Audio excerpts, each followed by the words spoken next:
Baik, terima kasih. Assalamualaikum warahmatullahi wabarakatuh. Sebelum kita bicara tentang ormas yang terindikasi dapat disusupi oleh paham-paham radikal, saya ingin bahas dulu kupas tentang arti radikal. Radikal itu kan dari bahasa serapan, bahasa asing dari kata radix yang berarti akar. Kemudian menjadi bahasa Indonesia yang berarti radikal, yang secara istilah berarti gerakan-gerakan yang menghendaki sebuah perubahan yang dilakukan dengan menggunakan kekerasan dengan cara yang cepat dan massal. Ini radikal. Nah, dari situ kemudian berkembang gerakan-gerakan itu, apakah melalui organisasi maupun oleh individu. Kemudian ada istilah, oh ini orang radikal, oh ini gerakan radikal. Nah, terkait dengan radikalisme yang ada di dalam agama kita, agama Islam, adalah gerakan yang berusaha, kalau kita di Indonesia, berusaha merubah tatanan kehidupan kita berbangsa dan bernegara, yang dalam hal ini Negara Kesatuan Republik Indonesia yang berdasar pada Pancasila dan UUD 45. Itulah kenapa semestinya kita selalu harus mencari titik temu hubungan antara negara dan Islam, sehingga tidak muncul satu gerakan-gerakan yang apa yang kita sebut dengan gerakan radikal. Terus mengapa sebuah organisasi Islam kemudian ada yang mudah atau bahkan menjadi tunggangan bagi gerakan radikal? Itu adalah karena ada banyak faktor. Radikalisme sendiri menurut saya ada dua faktor, faktor eksternal dan faktor internal. Kenapa orang melakukan sebuah gerakan yang ingin membuat suatu gerakan, sebuah perubahan dengan cepat dan kekerasan? Mungkin ada faktor dari luar, yaitu faktor politik, faktor ekonomi, dan lain sebagainya, atau bahkan faktor kebudayaan. Faktor politik misalnya karena ada situasi atau tekanan politik yang tidak sesuai atau yang dicita-citakan oleh orang atau gerakan atau kelompok yang bersangkutan. Faktor ekonomi mungkin karena himpitan ekonomi dan lain sebagainya, itu juga bisa menimbulkan sebuah reaksi daripada orang atau kelompok untuk melakukan gerakan secara radikal, karena dianggapnya gerakan yang diikuti itu akan menjanjikan sebuah kesejahteraan. Kemudian yang ketiga ya, gerakan radikal karena faktor kebudayaan.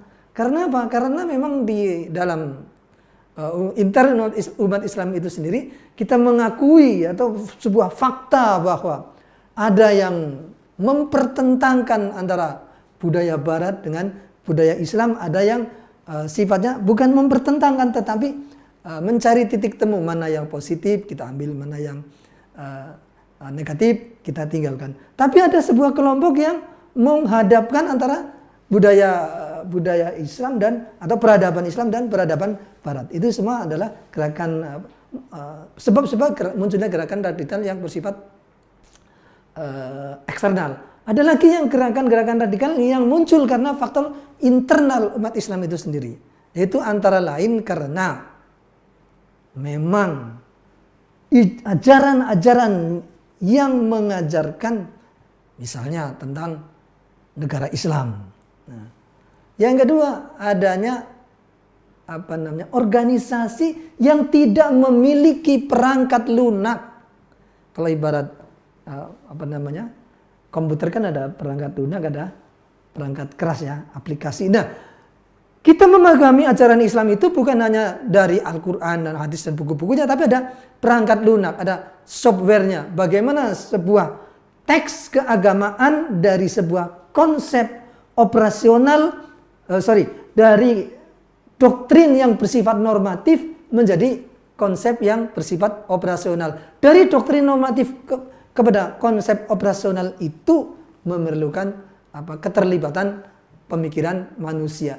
Tapi kalau orang itu memiliki pemahaman yang terbatas atau sempit, akan memanai teks-teks di dalam Al-Quran secara kaku dan hanya tersurat dengan menolak pemikiran manusia. Itulah yang kemudian menimbulkan gerakan radikal, atau dalam istilah yang sedang kita dalam istilah yang berkembang itu dulu ada kelompok Khawarij, ada kemudian ada yang belakangan timbul di Mesir kira-kira awal abad 20, yaitu Ikhwanul Muslimin atau Hizbut Tahrir. Dan di Indonesia seperti yang kita tahu ada beberapa organisasi Islam yang dibekukan atau dilarang untuk, yaitu mulai dari DITII, kemudian kalau di luar Islam ada PKI, kemudian yang baru-baru adalah HTI dan FPI.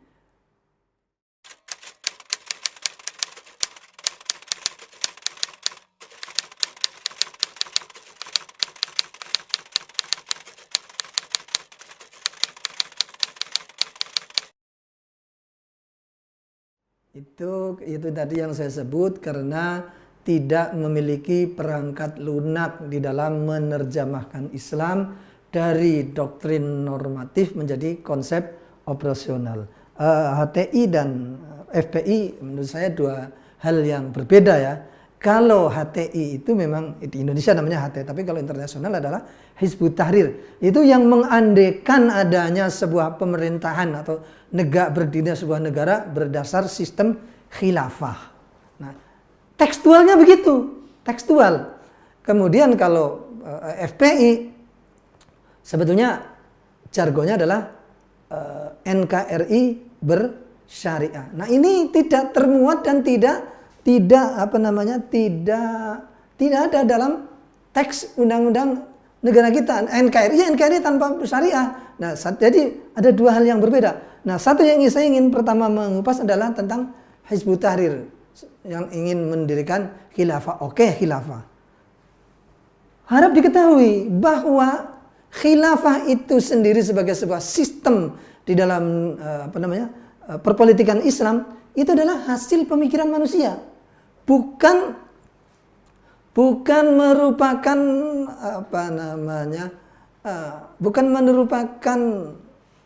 hukum yang tersebut secara tekstual di dalam Al-Quran. Maka saya ingin bertanya kepada HT itu, Hizbut Tahrir, kan dia mengatakan sebagai sebuah gerakan politik ya. Jelas dia sebagai gerakan politik karena tekstualnya itu dia mengalami kebuntuan di dalam menerjemahkan hubungan antara negara dan agama, sehingga dia pokoknya khilafah. Nah, saya bertanya, yang menjadi rujukan itu apa? Kalau sebuah gerakan itu ada, rujukannya misalnya dalam masa setelah Rasulullah wafat ada masa Khulafaur Rasyidin, Sayyidina Abu Bakar, Sayyidina Umar, Sayyidina Utsman, Sayyidina Ali. Pertanyaannya, bagaimana pengangkatan Sayyidina Abu Bakar menjadi khalifah? Diangkat atas kesepakatan bersama antara sahabat Muhajirin dan sahabat Ansor. One man, one vote lah kalau kita katakan sekarang. Satu orang, satu suara. Setelah Abu Bakar wafat digantikan oleh Sayyidina Umar. Sayyidina Umar adalah merupakan pelanjut daripada Khalifah Abu Bakar. Akan tetapi pengangkatan atau proses naiknya Sayyidina Umar menjadi khalifah berbeda dengan apa yang dilakukan oleh Sayyidina Abu Bakar. Karena apa? Sayyidina Umar itu diangkat berdasarkan formatur yang terdiri dari 8 orang. Di dalamnya ada Sayyidina Umar, ada Sayyidina Ali, Sayyidina Umar, Sayyidina Utsman, dan lainnya ada 5 lainnya. Menunjuk. Nah, ini kan sudah berbeda. Antara pengangkatan Sayyidina Abu Bakar, Sayyidina Umar itu berbeda. Bagaimana mungkin sebuah khalifah diangkat dengan cara yang berbeda, kemudian itu dianggap bersumber dari Al-Quran secara tekstual. Karena itu beda. Nanti lagi pada zaman Sayyidina Utsman lagi juga formatur, kemudian zaman Sayyidina Ali juga demikian. Dan seterusnya ketika Khulafaur Rasyidin yang 4 itu wafat, kemudian dilanjutkan oleh Sayyidina Muawiyah, itu berdasarkan arbitrase, perundingan damai di antara dua pihak yang konflik. Karena waktu itu ada konflik antara Khalifah Ali dan Gubernur Muawiyah di Damaskus. Setelah mereka ada konflik fisik, kemudian mereka mengutus untuk melakukan perundingan damai secara sepakat diserahkan kepada publik. Publik publik. Nah, ini juga intervensinya banyak. Publik kemudian ada yang bilang menunjuk kepada Sayyidina Muawiyah. Ada lagi yang bilang bahwa Sayyidina Muawiyah merebut dan lain sebagainya. Nanti yang menimbulkan tiga kelompok Khawarij, Syiah dan Jumhur. Kemudian dari Muawiyah kepada putranya Yazid adalah penunjukan langsung oleh ayahnya. Jadi kalau kita simpulkan historis penempatan kepala negara itu memiliki cara yang berbeda dengan cara nubuah atau kenabian Rasulullah, kemudian dengan cara baiat dilakukan oleh Abu Bakar, kesepakatan, kemudian ada penunjukan, kemudian ada istilah atau merebut kekuasaan. Semuanya ini pernah dilakukan dan mereka semuanya diberi gelar khalifah. Nah, dari cara yang berbeda ini saja sudah bisa menjadi alasan bagi kita bahwa itu sebetulnya bukan teks dari Rasulullah tetapi pola pikir manusia. Nah, tetapi kemudian HT mengklaim bahwa inilah cara pemerintahan yang dikehendaki oleh Rasulullah. Padahal itu bukan. Itu adalah kodifikasi hadis dan ayat Al-Quran dari penulis bukunya, kemudian diklaim bahwa itu adalah pelanjut dari ajaran Rasulullah SAW. Oleh karena itu HT sebagai gerakan politik itu adalah sebuah gerakan politik yang nanggung. Kenapa saya bilang nanggung? Karena dia menolak menjadi partai politik resmi dengan alasan itu tidak diajarkan oleh Islam. Demokrasi dan segala perangkatnya adalah produk Barat, bukan produk Islam. Kan jadi dia gampang mau mengambil kekuasaan, tidak mau berpartai atau mau berperang. Nah, mau tidak mau akhirnya berhadapan dengan negara maupun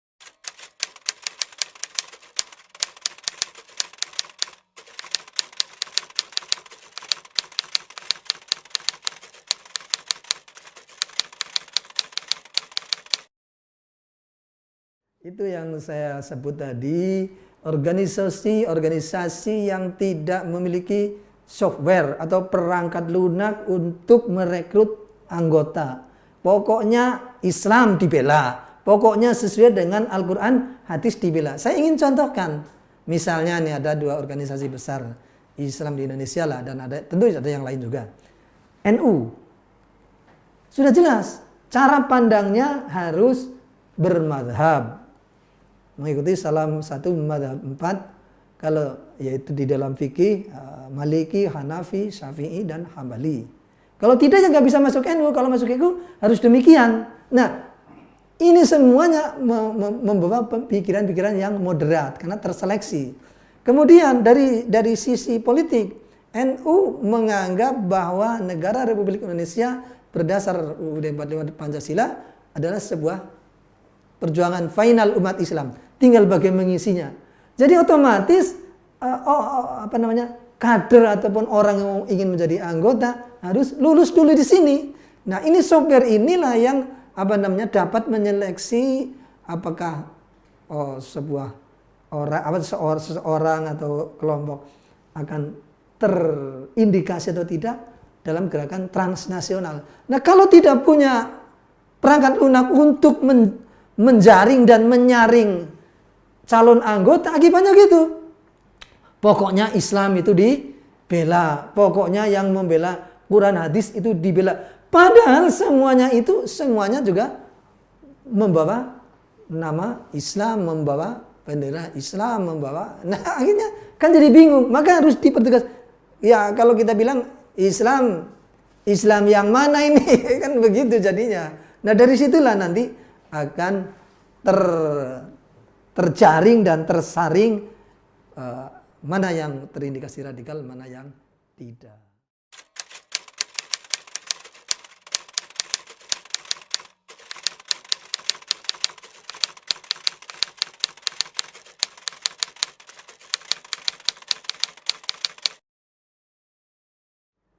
Saya sebutkan tadi kan ada sebab eksternal dan sebab internal. Kalau sebab eksternal ya penyelesaiannya melalui pendekatan eksternal. Misalnya karena terpapar gerakan radikal karena faktor ekonomi, tentu harus menggunakan pendekatan kesejahteraan. Karena faktor politik, ya harus kita memberikan penjelasan bagaimana sebuah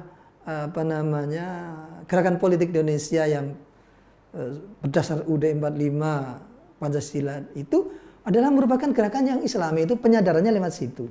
Ini saya kira merupakan kerja bersama ya antara pemerintah, warga masyarakat, dan lembaga pendidikan. Pendidikan formal, informal, dan non formal. Karena konten-konten pendidikan ini juga akan tidak berdiri sendiri, disusun berdasarkan aspirasi masyarakat dan disusun melalui Kementerian Pendidikan dan Kebudayaan serta Kementerian Agama. Nah, ini konten atau kurikulum lah katakanlah demikian, yang bagi sekolah formal atau materi pengajian bagi majelis taklim.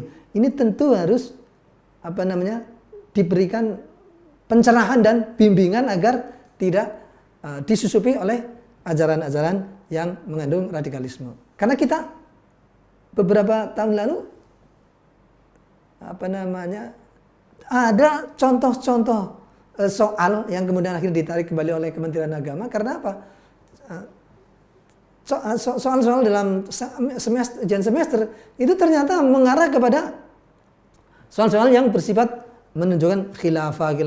Nah, itu kan berarti ada penyusupan, apalagi melalui sekarang kalau di dalam Syiah ada istilah taqiyah, artinya berpura-pura ikut orang ramai padahal di balik itu mempertahankan ajarannya. Sejujurnya saja ini HTI dia menolak berpartai, tetapi menyusupkan atau sengaja melakukan sosialisasi kepada PNS untuk terpengaruh kepada ajaran itu. Nah, sehingga dari situ dia melakukan penetrasi dari dalam birokrasi. Nah, ini kan artinya harus ada kerja simultan dan kerja bersama di dalam melaksanakan deradikalisasi.